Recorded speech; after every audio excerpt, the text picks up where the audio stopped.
This is your before and after story, where your first steps towards a new life-changing career begin.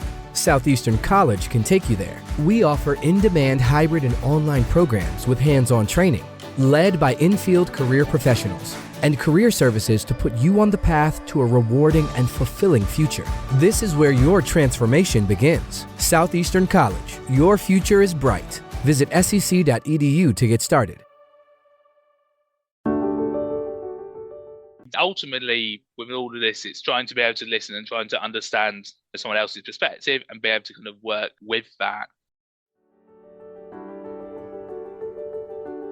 G'day, I'm Debra Caldow. Welcome to the Red Giraffe Solutions Expanding Worlds podcast, where we aim to support you as you help your young person with additional needs plan for their future, a future where they're safe, secure, and live a rewarding and fulfilling life. From around the world, I share stories and I share solutions from people making this possible right now. I'm a parent of a young person with additional needs, so I understand the challenges. Many of the people I've interviewed on this podcast have already helped me design a better future for my daughter, and I hope that they might help you as well to imagine what's possible for your young person. This podcast is made possible by Red Giraffe Solutions, which is a project I'm proud to be part of, supporting families to build a better future for their children. We now have available at Red Giraffe Solutions an online course called Independent Cooking Made Easy. This is a new and unique approach we developed when we realised traditional cooking techniques and recipes were never going to enable our daughter to cook without some support or supervision. It's a safe, simple system that uses no more than 5 ingredients, has no weighing, cutting or chopping, and no lifting of heavy dishes. Each of the 16 recipes in the course includes a step-by-step video of our daughter making the meal, plus a visual recipe card. We developed this for our daughter to solve her challenges with cooking, and every recipe in the course she can and does genuinely cook for herself. You can find a link to the course in this episode's show notes.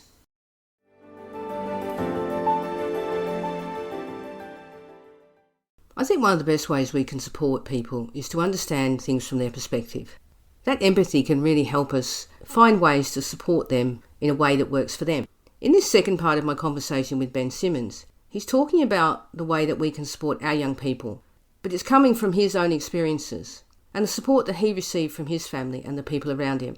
Ben shares some really great insights, and although not everything that he talks about will be applicable to all of us, there's certainly plenty of useful lessons in here. So let's hear more from Ben.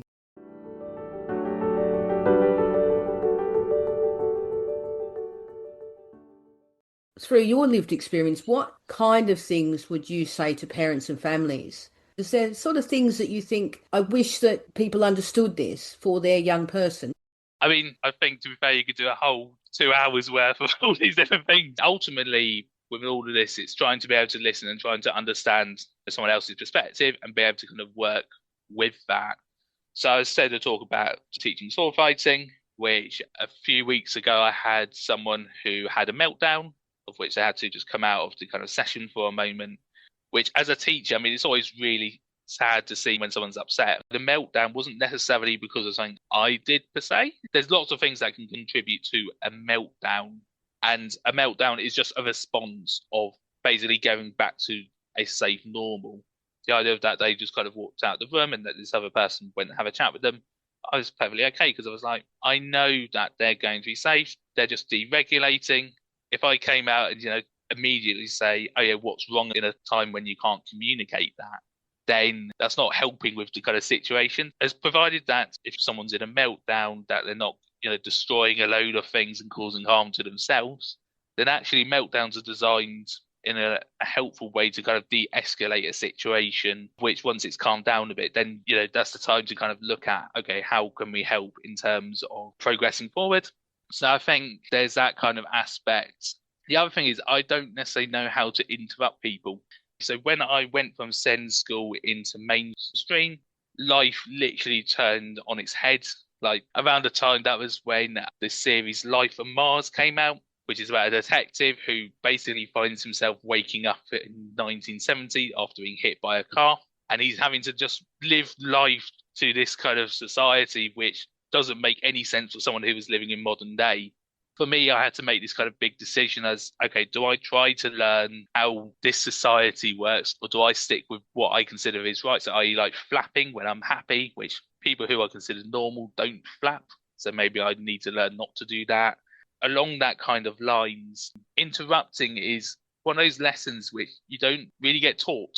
I can be relatively okay interrupting if it's one-on-one, but if I'm in a group setting, I'll find it a lot more harder as to when I can jump in.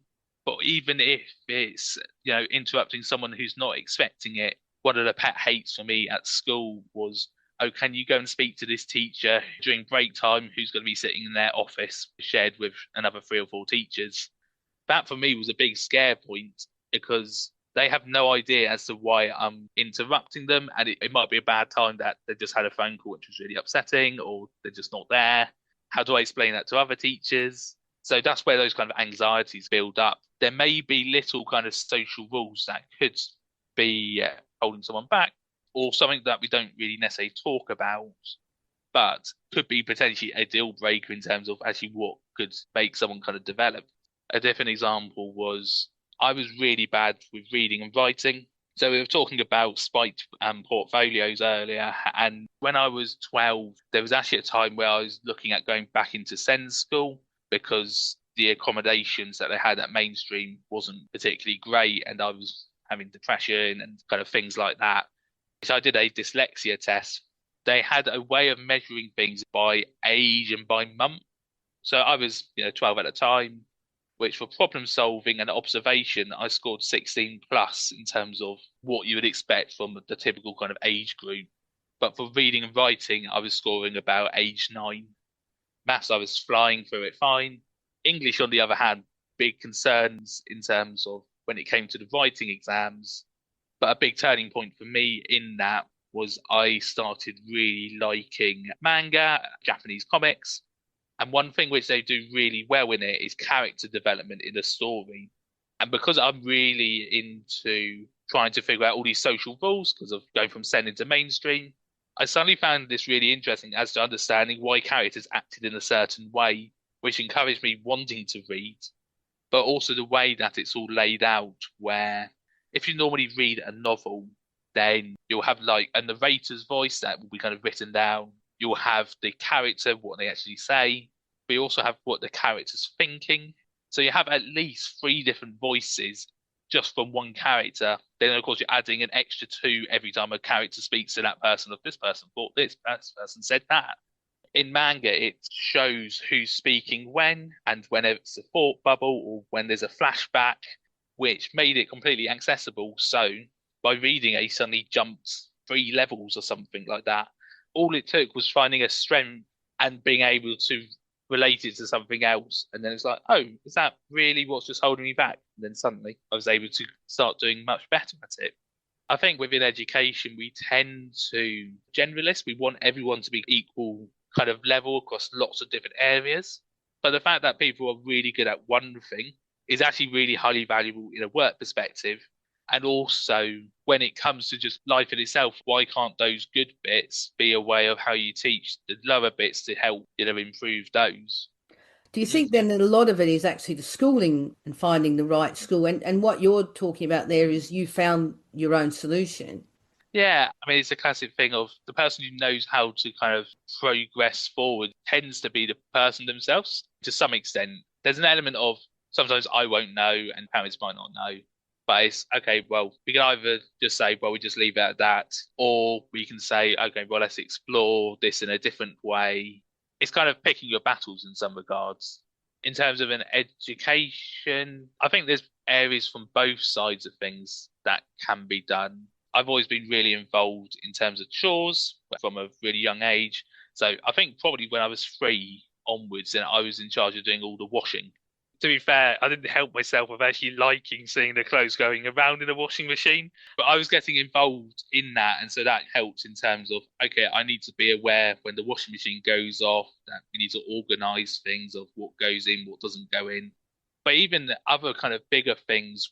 So both my parents do quite a lot in terms of networking and going to conferences, which me and my brother, probably around when I was 6, There was a time where my dad had a stall with some other people where, like when you have the opportunity to win yourself a car and all you have to do is you just chat to these people, they tell you about their service and then they kind of just register you down. Well, anyway, me and my brother were literally going up to people saying, hey, what do you think of this car? And we ended up like showing them this car and literally would say, oh yeah, just chat to this person over here, they'll tell you more. Considering I didn't speak very much, I could still show someone a car despite not being able to, speak, which it could have been quite easy for my dad to say, actually, you know what, you boys just sit behind the desk, we'll just continue to do stuff. So there is an active thing of when opportunities come up, then why not bring your kind of children and get them involved? So I've been kind of part of a kind of a church family. There's lots of things of, doing the readings. We've done meals at Christmas time for 60 people, which again, my parents could have just said, oh, well, just stay at home.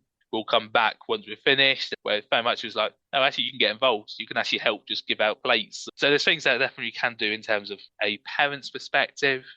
But there's also just this whole thing in education where we can sometimes be a little bit short-sighted in terms of we want to do our bit really well in terms of we want them to come out really well with GCSEs or come out really well in A-levels.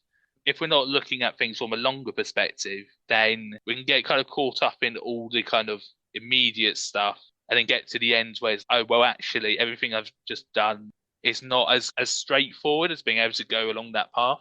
And I think from an education perspective, then, yes, there's trying to be good in terms of everything because it's really handy to be able to just have a knowledge of different kind of areas. But at the same time, we need to be able to let people shine in what they're good at and let that kind of being a big kind of driving force. But sometimes it can get a little bit missed. Just talking about your parents, how important was them having those sort of expectations that you needed to go out, and probably going to a trade show like that would have been quite an uncomfortable experience.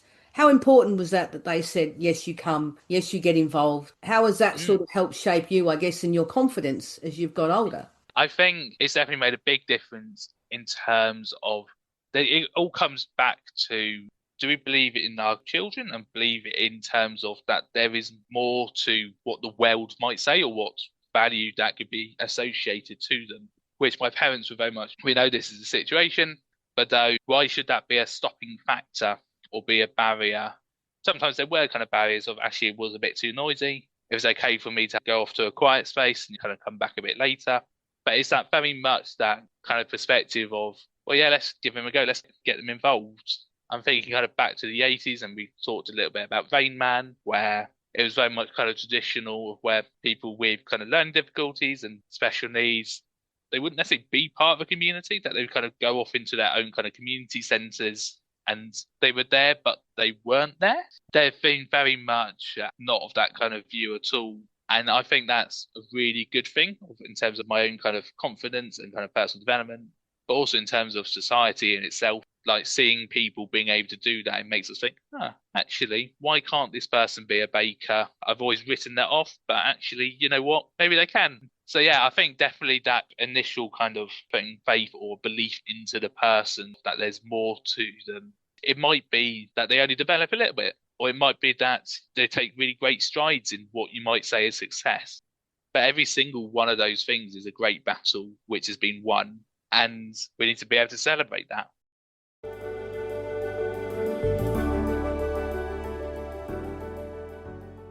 I hope that, like it has for me, listening to Ben over the last couple of episodes has reinforced the important role that we all play in supporting our young people to achieve what they're truly capable of. I think sometimes we can get bogged down in where we are in the moment, and I don't deny that sometimes it's hard to really see where we might be going, but our belief in our children is singly one of the greatest things that we can give them.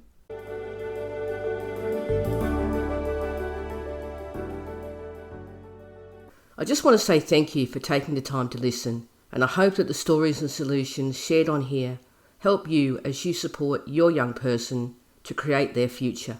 If you know anyone who would find the ideas useful, please share the podcast with them. To support the podcast, please consider finding out more about the Independent Cooking Made Easy online course. It's a safe, simple system that works. There are links to the course in the show notes. You can find me on Instagram and Facebook. You can also connect with me on LinkedIn at Debra Caldow. I'd love to have a conversation with you on any of the topics we all care about. Bye for now.